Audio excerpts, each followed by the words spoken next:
हमारे स्वर्गीय पिता प्रभु जी, हम आपको धन्यवाद देते हैं प्रभु। हम प्रत्येक को पिता, एक बार फिर पिता, आपका वचन सीखने के लिए हम प्रत्येक बच्चों को आपने इकट्ठा होने का एक मौका दिया प्रभु। प्रभु, ये आपकी महान दया, प्रभु आपका अनुग्रह है।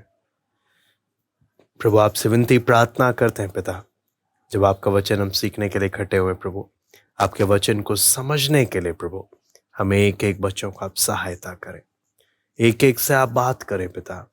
आए के सारे समय को हम आपके हाथ में सौंपते हैं प्रभु। सारा आदर महिमा केवल हम आपको देते हैं। प्रार्थना प्रभु यीशु मसीह के नाम से हम मांगते हैं, आमीन। हम प्रभु की महिमा के लिए एक छोटा सा हम गीत गाएंगे।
मैं उम्मीद करता हूँ आप सबने इस छोटे से गीत को, आप सबको आता है ये गाना। हम लोग परमेश्वर के वचन से बीते समय में हम लोग सीख रहे थे। किसी को याद है हम लोग जो गाना सीख रहे, हम लोग ने जो मेमोरी वर्स हम जो सीख रहे थे, याद करने वाली आयत, कौन मुझे बताएगा? पिछली बार हमने जो परमेश्वर के वचन से जो सीख रहे थे, जिस विषय में, है ना, परमेश्वर का विशेष तोहफा, तो उससे संबंधित हमने एक आयत को याद करने के लिए मैंने दिया था, है ना। तो मैं शुरुआत करता हूँ पूछने के लिए विकास के उधर से। आप विकास का अनम्यूट कर दीजिएगा। पिछली बार हमने जो याद करने का होमवर्क दिया था वो मैं आपसे पूछूंगा। विकास, हाँ जी विकास।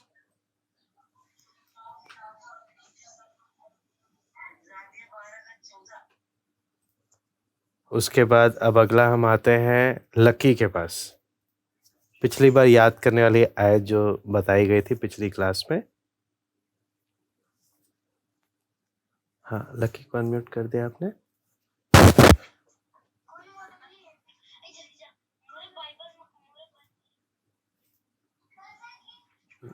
हाँ जी लकी, बताइए। नहीं मालूम, भूल गए? अब उस, ठीक है, उसके बाद हम जाते हैं संजीत के पास। मैं देखता हूँ कौन कौन याद कर कर बैठा है, कौन कौन भूल गया है।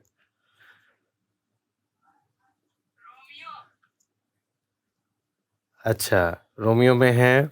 अब हम आशिक के पास चलते हैं। आशिक, कि देखना है कितने बच्चे हैं क्लास में, ध्यान दे रहे हैं, कितने नहीं दे रहे।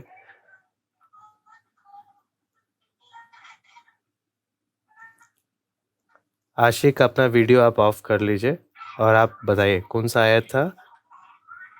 ठीक है, बाकियों से भी मैं पूछूंगा। पिछली बार पिछली क्लास में जो हमने सीखा था वो आयत कौन सा था?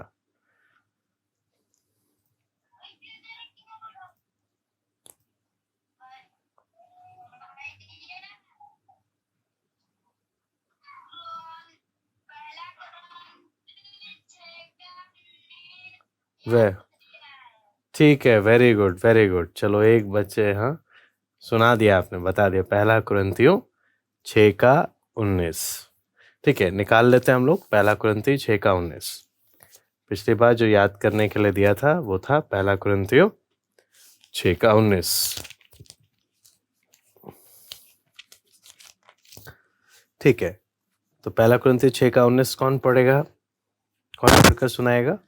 मुस्कान के उधर से हम लोग अनम्यूट करेंगे। ठीक है, पहला कुरिन्थियों 6:19। हाँ जी मुस्कान, पढ़िए।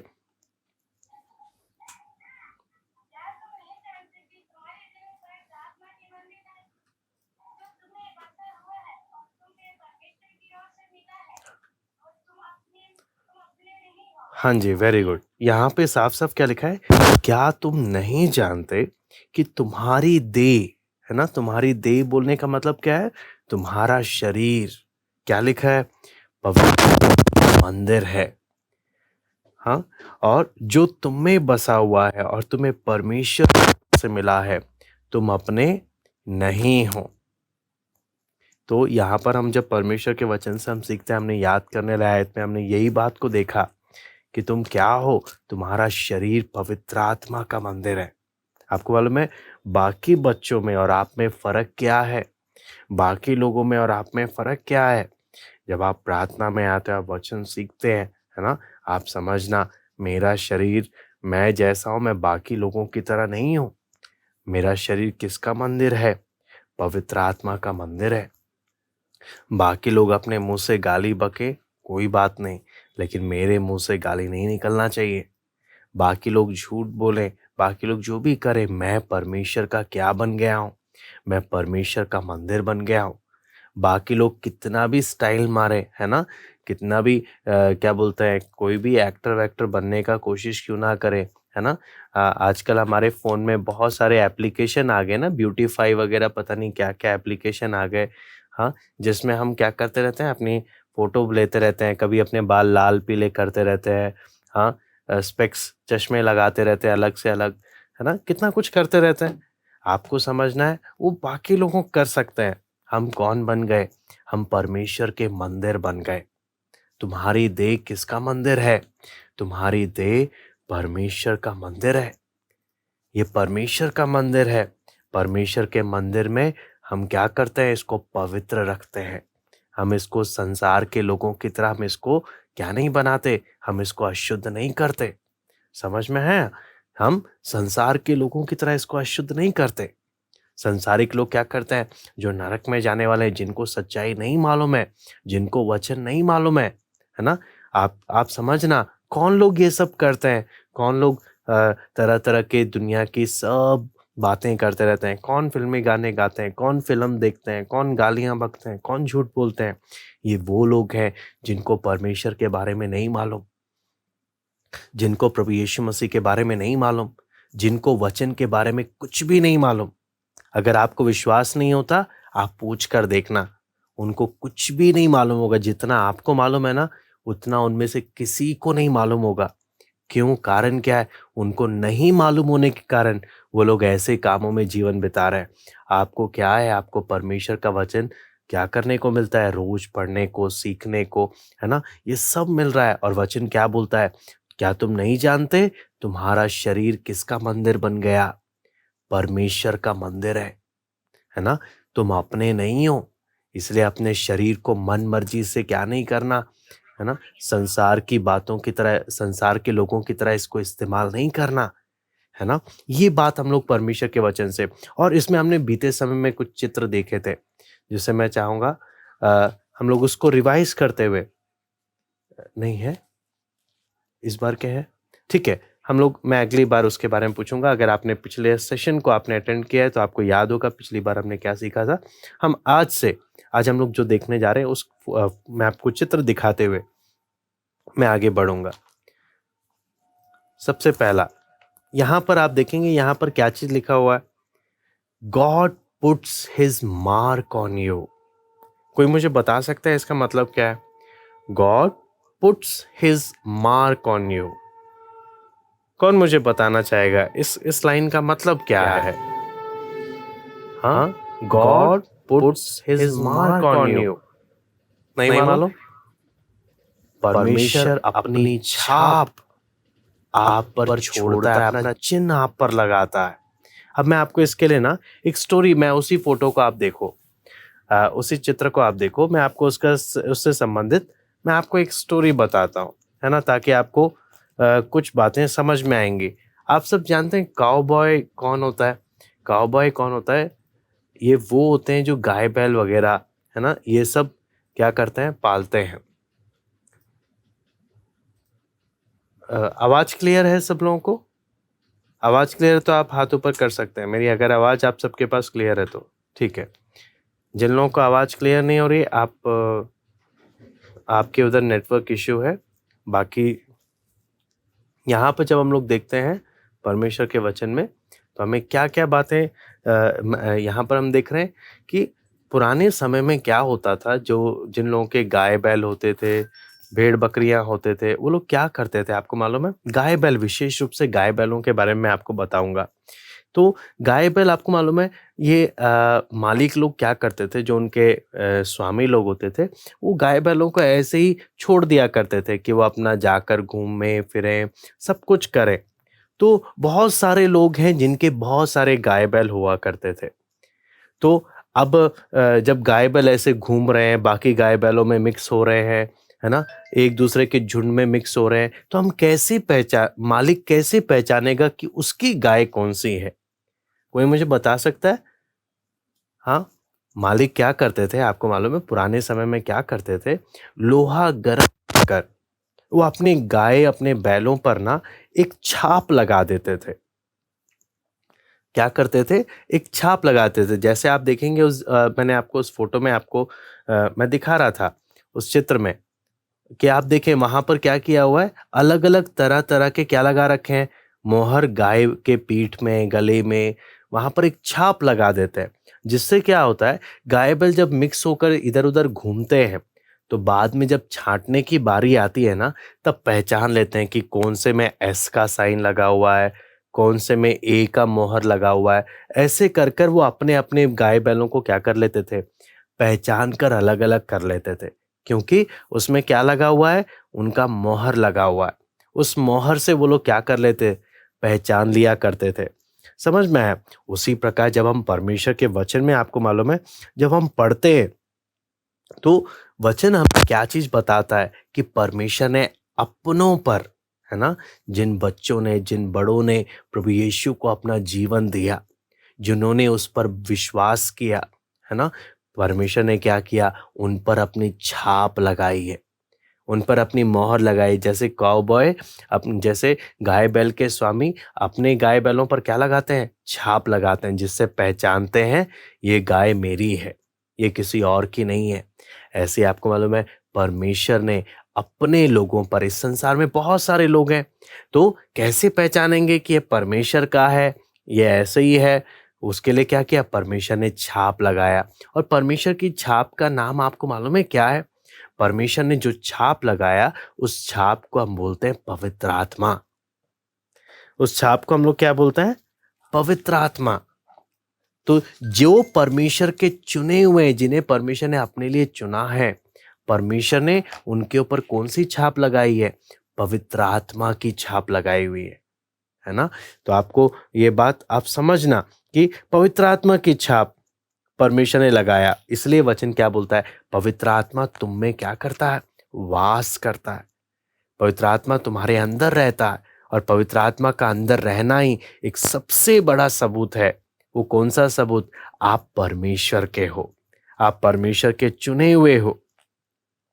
और पवित्र आत्मा एक ऐसा चीज है, लोग आप अपनी साधारण आंखों से क्या नहीं कर सकते, देख नहीं सकते, लेकिन हाँ, परमेश्वर अपनी मोहर को क्या कर सकता है, देख सकता है।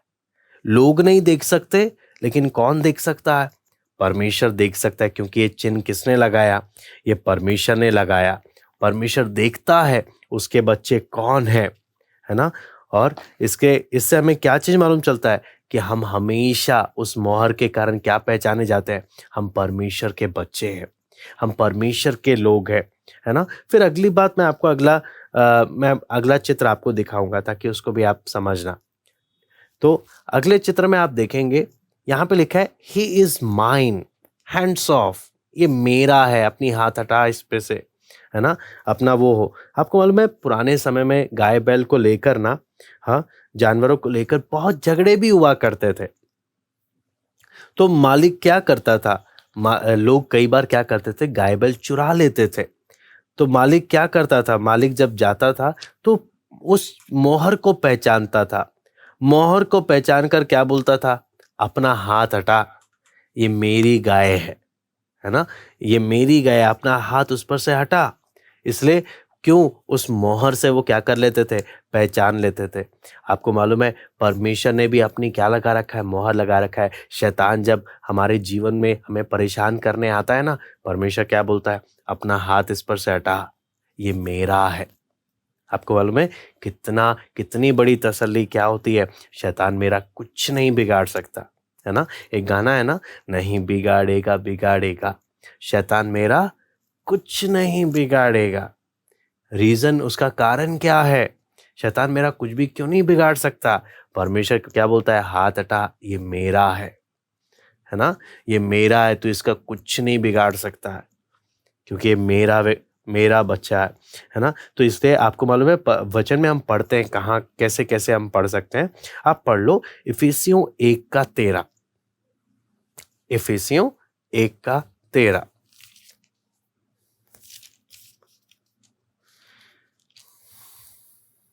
संजीत आपने पढ़ना है इफिसियों 1:13।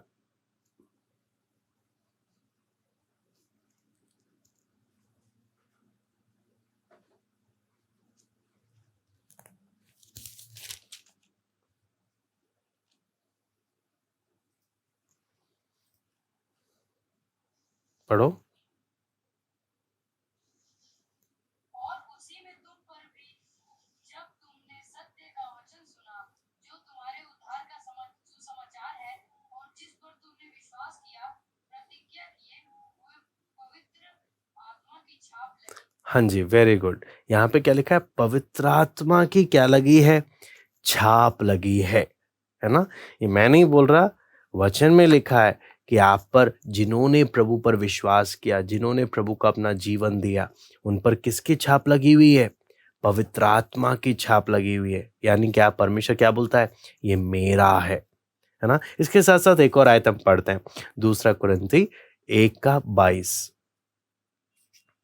दूसरा कुरिन्थी 1:22। विकास आपने पढ़ना है।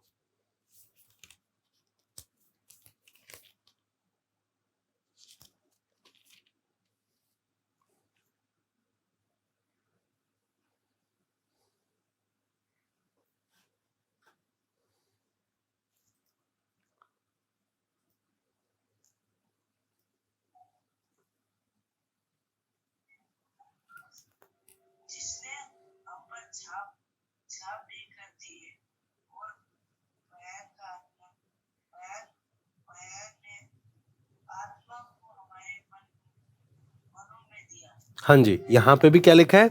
जिसने हम पर छाप भी कर दी है ना। जिसने हम पर क्या लगा दी है? छाप लगा दी है। कौन सी छाप है? पवित्र आत्मा की छाप है ना। इसके साथ साथ हम पढ़ेंगे इफिसियों 4:30। इफिसियों 4:30। लक्की आप पढ़ेंगे।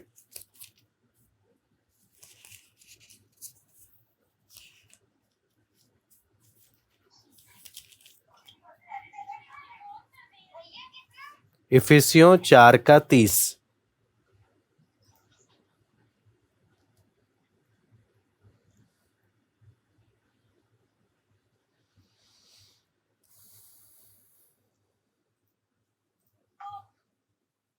शोकित मत करो, जिससे तुम पर छुटकारे के दिन के लिए छाप दी हाँ, यहाँ पे क्या लिखा है? परमेश्वर के पवित्र आत्मा को शोकित मत करो, जिससे तुम पर छुटकारे के दिन के लिए क्या की है? छाप दी गई है। आपको मालूम है वचन क्या बोलता है? परमेश्वर के, आपको मालूम है हम जब प्रभु के चुने हुए हैं, हम चाहे तो क्या कर सकते हैं? हम दुनिया के लोगों की तरह हम स्टाइल मार सकते हैं, झूठ बोल सकते हैं, हम फैशन करेंगे। उससे क्या होगा? पवित्र आत्मा जो हमारे अंदर है ना, वो शोकित होने लगेगा। शोकित यानी वो दुखी होने लगेगा। अगर हम पाप करते रहेंगे, हम झूठ बोलते रहेंगे, हम क्या करेंगे? हम बेवकूफ बनाते रहेंगे, तो पवित्र आत्मा दुखी होकर, पवित्र आत्मा शोकित होकर, पवित्र आत्मा क्या हो जाएगा? चला जाएगा। इसलिए वचन क्या बोलता है? पवित्र आत्मा को दुखी नहीं करना, पवित्र आत्मा को शोकित नहीं करना। ये तुम्हारे छुटकारे की क्या है? ये तुम्हारे छुटकारे की छाप है। अगर पवित्र आत्मा तुमको छोड़कर चला गया, तो तुम कभी भी स्वर्ग नहीं जा पाओगे। आपको समझ में आया? जब हम प्रभु को जीवन देते हैं, तब परमेश्वर छाप लगाता है। वो छाप कौन सी है? पवित्र आत्मा की छाप है। लेकिन जब पवित्र आत्मा को हम अपने जीवन से दुखी करते रहते हैं, क्या होता है फिर? पवित्र आत्मा छोड़कर चला जाता है। वो फिर जो इसको पवित्र आत्मा छोड़कर अगर चला जाएगा, वो व्यक्ति जिंदगी में फिर कभी क्या नहीं होगा? फिर स्वर्ग देख भी नहीं सकता। इसलिए वचन क्या बोलता है? कभी भी पवित्र आत्मा को क्या नहीं करना? दुखी नहीं करना, है ना? पवित्र आत्मा आपके अंदर रहता है, हमेशा आपको देखता है आप क्या कर रहे हो, हमेशा आपकी बातें सुनता है ना? हमेशा आपके मनों के विचारों को क्या करता है? वो जानता है ना? लोगों को हम बेवकूफ बना सकते हैं, लेकिन पवित्र आत्मा को नहीं बना सकते। इसलिए वचन क्या बोलता है? जो पवित्र आत्मा तुम्हारे अंदर रहता है, उसको कभी भी दुखी नहीं करना। नहीं तो अगर दुखी करते रहोगे, तो क्या होगा? वो छोड़कर चले जाएगा। और पवित्र आत्मा छोड़कर जाने पर हम कितना भी रोएं, पवित्र आत्मा वापस नहीं आएगा। हम कितना भी रोएं, उपवास भी कर ले, पवित्र आत्मा अगर एक बार छोड़कर चला गया, वो कभी नहीं आता। इसलिए हमेशा हमने ध्यान देना है कि प्रभु, ये शरीर आपका है, मैं कभी आपको दुख देने वाला काम नहीं करूंगा, मैं कभी आपको दुख देने वाला काम नहीं करूंगा। क्यों? आप हमेशा मुझे देख रहे हैं, हमेशा मेरी बातों को आप सुनते हैं, है ना? आप हमेशा मेरे अंदर रहते हैं। ये शरीर आपका दिया हुआ है ना? मैं किसी भी तरीके से प्रभु, मैं आपको दुख देने वाला काम नहीं करूंगा। क्यों? पवित्र आत्मा मेरे छुटकारे की क्या लगाई गई है? मेरे लिए एक छाप लगाई गई है। मैं, आपको मालूम है, मैं उस फोटो में आपको एक बात और दिखाता हूँ। पुराने समय में और आज के समय में भी कई लोग, आपको मालूम है, वहां पर आप देखेंगे एक चिट्ठी है। चिट्ठी में क्या है? एक लाल रंग का क्या है? लाख लगाया हुआ है। लाल रंग का लाख लगा है। ये क्या है? पुराने समय में और आज भी जब लोग चिट्ठी भेजते हैं गाँव में या किसी ऐसी जगह में, तो क्या करते हैं? या पार्सल भेजते हैं, तो क्या करते हैं? उसको चारों तरफ से बंद करते वक्त ये सील लगाते हैं। मोम, उसको लाख मिलता है, लाल रंग का होता है, उसको ना पिघला कर हम क्या करते हैं? वो उस पे चिपकाते हैं। उस पे चिपकाने का मतलब क्या है? इससे हमने उस पर सील लगा दिया। सील लगाने का मतलब क्या है? अगर ये सील टूटा हुआ मिला है, तो समझो किसी ने इसके साथ छेड़खानी करी है। तो वो लोग पुराने समय में क्या करते थे? लोग अंगूठी के साथ उस पर मोहर लगाते थे। कहने का मतलब क्या है? कोई सील को तोड़ना नहीं, सील को तोड़ना नहीं, कोई भी इसके साथ छेड़खानी नहीं करना। पुराने समय में ऐसे मोहर लगाया जाता था। ऐसे ही आपको मालूम है, प्रभु यीशु मसीह के समय में, उसी चित्र को आपको दिखाऊंगा, उस चित्र को देखते हुए आप समझना। 2000 साल पहले भी आपको मालूम है, जब हम उस चित्र को देखते हैं, आप देखें, जब प्रभु यीशु मसीह को क्या किया गया? प्रभु यीशु मसीह के मरने के बाद जब प्रभु यीशु मसीह को दफनाया गया, है ना, तो उनकी कब्र पर भी क्या किया था? रोमी लोगों ने क्या किया? रोमी सिपाहियों ने उस पर भी सील लगाया। सील लगाया का बोलने का मतलब क्या है? कोई इस पर हाथ नहीं लगाना, है ना? ये रोमी अधिकार के अंदर है, कोई इसको छेड़ना नहीं। उन्होंने क्या किया? सील लगाया था। लेकिन परमेश्वर ने उस सील को तोड़ा। क्यों? प्रभु यीशु मरे हुए में से क्या उठा? जी उठा। तो इससे हम क्या चीज़ समझते हैं कि परमेश्वर ने भी हमारे ऊपर अपना क्या लगाया हुआ है, अपना सील लगाया हुआ है। शैतान जब देखता है ना, तो शैतान को वो सील दिखाई देता है। वो कौन सा सील है? ये परमेश्वर का है। हम लोगों को दिखाई नहीं देता, लेकिन हमें कैसे मालूम चलता है हम परमेश्वर के हैं? क्योंकि हमारे जीवन में कौन वास करता है? पवित्र आत्मा वास करता है। जिन्होंने अपना जीवन प्रभु को दिया, उन सबके जीवन में कौन वास करता है? पवित्र आत्मा वास करता है। इसलिए वचन क्या बोलता है? चाहे कुछ भी हो जाए, पवित्र आत्मा को दुखी नहीं करना। पवित्र आत्मा छोड़कर चला जाएगा तो वापस कभी नहीं आएगा। इसलिए इस बात को बहुत क्या रखना, ध्यान में रखना। फिर अगली चित्र को मैं आपको दिखाता हूं, उसको हम समझेंगे। अगले चित्र को देखते हैं। यहाँ पे लिखा है we are part of his body, है ना, we are part of his body. तो इससे हमें एक बात और मालूम चलता है, पवित्र आत्मा ने क्या क्या किया, है ना। जब हम प्रभु यीशु पर विश्वास करते हैं, पवित्र आत्मा क्या क्या करता है। यहाँ पे जब हम देखते हैं, पहला बात वो हमें नया जीवन देता है। दूसरी बात वो हमारे जीवन में आता है। तीसरी बात वो हमारे जीवन में अपनी मोहर लगाता है। क्या मोहर लगाता है?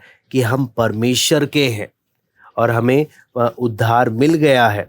अब उदाहरण के लिए मैं आपको और भी बातें इसमें समझाने की कोशिश करूंगा। अब जैसे हम अपने अपने शरीर को देखें, है ना, सिर है, हाथ है, पैर है, छाती है, ऐसे हम पूरा शरीर को जब हम देखते हैं, है ना, पूरे शरीर को कौन कंट्रोल, हमारा कौन सा शरीर का अंग पूरे शरीर को कंट्रोल करता है? हमारा दिमाग, हमारा सिर।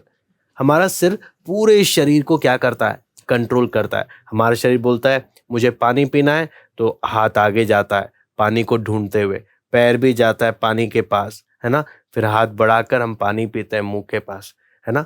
ये सारे कौन कौन बोल रहा है? मेरा इधर।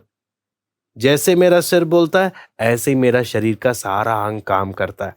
ऐसे ही वचन क्या बोलता है कि प्रभु यीशु मसीह के दो शरीर हैं।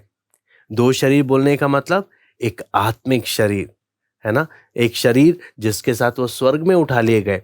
दूसरा शरीर कौन सा है? हम सब लोग जो प्रभु को जीवन देते हैं, हम उसके शरीर के अंग बन जाते हैं, हम उसके शरीर के हिस्से बन जाते हैं। जितनों ने प्रभु को जीवन दिया, वो सब प्रभु के शरीर का क्या बन जाते हैं? हिस्से बन जाते हैं। वो कलीसिया, है ना, वो परमेश्वर की कलीसिया, परमेश्वर के शरीर बन जाते हैं और परमेश्वर उनसे बहुत प्यार करता है। और परमेश्वर जो बोलता है वो उसका क्या करते हैं? वो उसका कहना मानते हैं, है ना। ये एक सबसे बड़ी बात आप देखेंगे। हाँ, यहाँ पर शरीर में जब हम सारे अंगों को देखते हैं ना, सब सारे अंगों को एक दूसरे की जरूरत होती है ना। कोई ये नहीं कि हाँ आंख सबसे बढ़िया है, हाथ मुझे तेरी जरूरत नहीं, हाँ पैर तू तो सबसे छोटा है, मुझे तेरी जरूरत नहीं, ऐसे नहीं। शरीर के सारे अंगों को क्या होती है? एक दूसरे की बहुत ज़रूरत होती है। उसी प्रकार परमेश्वर का वचन क्या बोलता है कि परमेश्वर बोलता है तुम मेरी नज़र में बहुत कीमती हो। सबको एक दूसरे की क्या है? ज़रूरत है। फिर उसके बाद हम आगे जब पढ़ते हैं, मैं आपको अगला बात बताता हूँ, उसके बाद हम लोग समाप्त करेंगे। इसलिए जब हम ध्यान देते हैं, बहुत ध्यान से हम उसको समझें, ठीक है, ताकि हम लोग यहाँ पर हम देखते हैं हमने जो बातें देखी, पवित्र आत्मा जब एक व्यक्ति प्रभु पर विश्वास करता है ना, विश्वास करता है, तो क्या क्या घटनाएं घटती हैं, उस बातों को हम लोग देखते हैं। पवित्र आत्मा जब प्रभु पर विश्वास करते हैं, वो हम इसमें हम 4 बातें देख रहे हैं। देखो यहाँ पे लिखा है भरोसा, जीना, आराम करना, सेवा करना, है ना। तो पवित्र आत्मा हम एक एक से 4 चीजें चाहता है। परमेश्वर हम एक एक से 4 चीजें चाहता है। सबसे पहला क्या चाहता है? हम प्रभु पर भरोसा करें, हम प्रभु यीशु मसीह पर विश्वास करें, है ना। विश्वास करने का मतलब क्या है? अपने अपने पापों से मन फिराएं, है ना, अपने अपने बुरे कामों को छोड़ दें, अपने अपने पाप को क्या कर दें? छोड़ दें। प्रभु मैं बहुत झूठ, मैं बहुत गाली बकता हूँ, प्रभु मैं बहुत बुरे, प्रभु मैं इनको छोड़ता हूँ, है ना। वो सामने टूटे हुए मन से, दिल से प्रार्थना करना, है ना। इसलिए प्रेरितों का काम 3:19 में ये बात लिखा है, अपने पापों से हम क्या करें? मन फिराएं, है ना। प्रभु पर विश्वास करें, तब तुम्हारा क्या होगा? उद्धार होगा। तुम्हारे सारे पाप, वचन क्या बोलता है? प्रभु क्षमा कर देगा। प्रेरितों 2 का अर्थ में लिखा है, प्रभु सारे तुम्हारे पाप क्षमा कर देगा और तुम्हारे अंदर पवित्र आत्मा आकर वास करेगा। आपके अंदर कौन रहेगा? पवित्र आत्मा आकर रहेगा। इसलिए यहां पर हम देखते हैं कि अगर कोई भी ऐसा जिन्होंने प्रभु को जीवन नहीं दिया, आज ही वो दिन है जब हम क्या कर सकते हैं? प्रभु के सामने अकेले बैठकर प्रार्थना कर सकते हैं कि प्रभु, मैं अपना जीवन आपको देता हूं। मुझे नरक नहीं जाना, मुझे बुरे बुरे काम नहीं करने, मुझे पाप में जीवन नहीं बिताना। प्रभु, मुझे आपके संग रहना, मुझे स्वर्ग जाना है ना। फिर उसके बाद अगला बात हम जब देखते हैं, वहां पर पहला बात हमने देखा यू टर्न मार रहा है ना, ट्रस्ट करना। दूसरा हम देखते हैं लिव का मतलब क्या है? प्रभु यीशु क्या हमसे चाहते हैं कि आगे से हम अपने लिए नहीं, हम किसके लिए जीवन बिताएं? हम परमेश्वर के लिए क्या करें? जीवन बिताएं। हाँ, हम जब अकेले पाप से लड़ने का कोशिश करते हैं ना, अब मान लो कोई बड़ा बंदा है, कोई बड़ा ताकतवर है, मैं अकेले उससे नहीं लड़ पाऊंगा, है ना। कोई मुझसे ताकतवर है तो मैं अकेले नहीं लड़ पाऊंगा, मैं हार जाऊंगा। अगर मुझे जीतना है ना, तो मुझे किसी और की भी मदद की जरूरत पड़ेगी। उसी प्रकार आपको मालूम है, पाप बुराई मुझसे बहुत ताकतवर है। अगर मैं अकेले लड़ूंगा, वो मुझे बार बार हरा देंगे और मेरे से क्या करवाएंगे? पाप करवाएंगे। लेकिन अगर प्रभु भी मेरे साथ आ जाएगा ना, तो प्रभु और मैं मिलकर लड़ेंगे और पाप को क्या कर देंगे? हरा देंगे, है ना। तो परमेश्वर मेरी मदद करने के लिए आया ताकि मैं पवित्रताई में, है ना, बिल्कुल पवित्र होकर मैं जीवन बिता सकूं। इसलिए हम क्या बोलते हैं? पवित्र आत्मा। मेरे अंदर कौन आया? मेरे अंदर कोई पापी आत्मा नहीं आया, मेरे अंदर पवित्र आत्मा आया, जो मुझे क्या बनाने के लिए आया? मुझे पवित्र बनाने के लिए आया, है ना। इसलिए हमेशा हमने ध्यान रखना है कि मेरे अंदर कौन आया। तीसरा, जब हम वहां पर देखते हैं उस चित्र में, तीसरा चित्र आपको कौन सा दिख रहा है? तीसरा कबूतर का चित्र आपको दिख रहा होगा, है ना। कबूतर का चित्र बोलने का मतलब क्या है? विश्राम करना, रेस्ट करना। रेस्ट करने का मतलब क्या है? अब आप टेंशन मत करो। अगर आपने प्रभु को जीवन दिया है, आपको चिंता करने की जरूरत नहीं है। क्यों? आपके ऊपर मोहर लगा दी है। कौन सी मोहर? आप परमेश्वर के हो। आप पक्का किधर जाओगे? आप पक्का स्वर्ग जाओगे, है ना। कोई आपका शैतान आपका कुछ बिगाड़ नहीं सकता। ये बात है ना, हमें परमेश्वर का वचन यहाँ पर बताता है कि आपको किसी से डरने की क्या नहीं है? जरूरत नहीं है। फिर आखिरी उसमें चित्र में जब हम देखते हैं 4th पॉइंट, वहां पे क्या लिखा है? सर्व, है ना। सर्व का मतलब क्या है? सेवा करना, है ना। सेवा करने का मतलब क्या है? हमें अपने हाथ से, अपने पैरों से, अपनी आंखों से, है ना, अपने मुंह से, मुझे जो भी प्रभु ने दिया है, मैं उन सब के द्वारा मैं प्रभु के लिए जीवन जीऊंगा। मैं अपने हाथ पैर और होठों से मैं पाप के लिए जीवन नहीं बिताऊंगा, मैं प्रभु के लिए जीवन बिताऊंगा। मैं पाप नहीं करूंगा, मैं प्रभु की इच्छा के अनुसार चलूंगा। प्रभु को प्रसन्न करने वाला क्या करूंगा? जीवन बिताऊंगा। थोड़ा बहुत आपको समझ में आया? हाँ जी, थोड़ा बहुत आपको ये चारों पॉइंट समझ में आए? इसको अच्छे से याद कर लेना, ठीक है। अच्छे से समझना, क्योंकि आने वाले शनिवार में इसी में से आपका कंटिन्यू टेस्ट चलेगा, ठीक है। तो हम लोग प्रार्थना करेंगे, प्रार्थना करने के बाद हम समाप्त करेंगे। तो आज कौन प्रार्थना करने वाला है?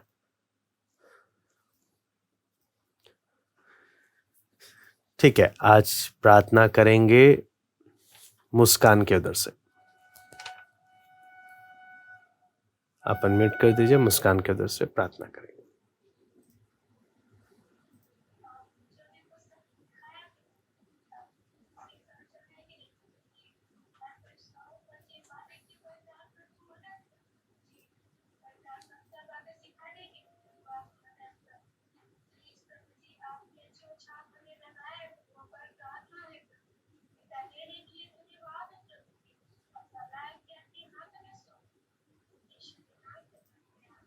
आमीन। मैं प्रार्थना करता हूँ।